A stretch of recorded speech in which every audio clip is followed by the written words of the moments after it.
Okay, so this is my robot control program. One of the first functionalities is your ability to pick the number of degrees of freedom. The table will expand and contract as needed. For this example, I'm going to use 3 degrees of freedom. I've entered in a basic robot, and the program will now generate that robot on the plot in front of you. You can use the sliders. They become visible and invisible as joints are created.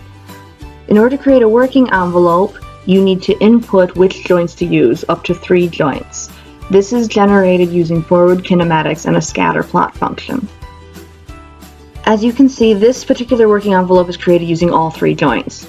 By entering a 0 into one of the text boxes, you can remove one of the joints from consideration, thus allowing that joint to remain static.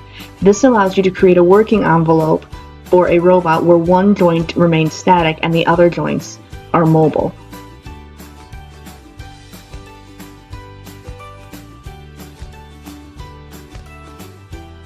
Now onto Aesop's robot.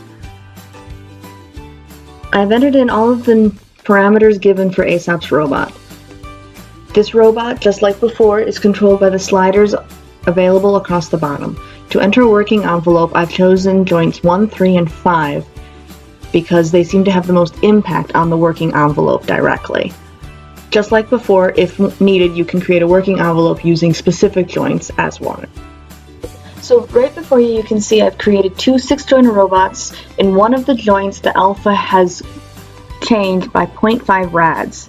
Then I will use the first robot to create a transformation matrix. Using that transformation matrix, I will recalculate using inverse kinematics the Q for the first robot and the same transformation matrix for the second robot.